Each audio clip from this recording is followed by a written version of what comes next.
पौराणिक कथाओं के अनुसार माता पार्वती ने भगवान शिव को अपने पति के रूप में पाने के लिए सैकड़ों वर्षों तक कठोर तप किया था। उनकी तपस्या को देखकर देवताओं ने शिवजी से देवी पार्वती की मनोकामना पूरी करने की प्रार्थना की थी। इसके बाद भोलेनाथ ने सप्तर्षियों को पार्वती जी की परीक्षा लेने के लिए भेजा। इस परीक्षा के दौरान सप्तर्षियों ने शिवजी के ढेरों अवगुणों को बताते हुए माता पार्वती से शिव जी से विवाह न करने का कहा, लेकिन पार्वती जी अपने निर्णय से टस से मस नहीं हुई।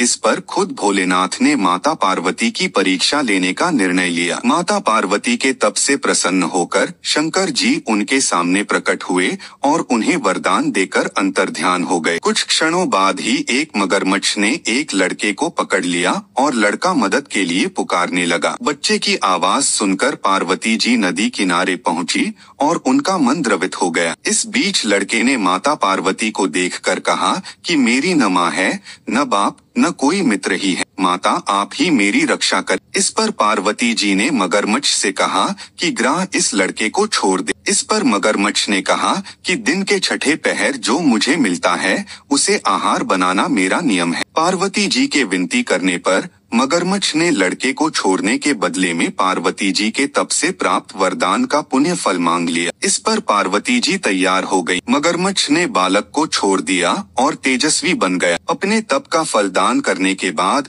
पार्वती जी ने बालक को बचा लिया और एक बार फिर भोलेनाथ को प्रसन्न करने के लिए तप करने बैठ गईं। इस पर भोलेनाथ दोबारा प्रकट हुए और पूछा कि तुम अब क्यों तप कर रही हो? मैंने तुम्हें पहले ही मनमांगा दान दे दिया है। इस पर पार्वती जी ने अपने तप का फल दान करने की बात कही। इस पर शिवजी प्रसन्न होकर बोले, मगरमच्छ और लड़के दोनों के स्वरूप में मैं ही था। मैं तुम्हारी परीक्षा ले रहा था कि तुम्हारा चित्त प्राणी मात्र में अपने सुख दुख का अनुभव करता है या नहीं। तुम्हारी परीक्षा लेने के लिए ही मैंने ये लीला रचाई थी। अनेकों रूप में दिखने वाला मैं ही एक सत्य हूँ। अनेक शरीरों में नजर आने वाला मैं निर्विकार हूँ। इस तरह पार्वती जी शिव जी की परीक्षा में उत्तीर्ण हुई और उनकी अर्धांगिनी बनी।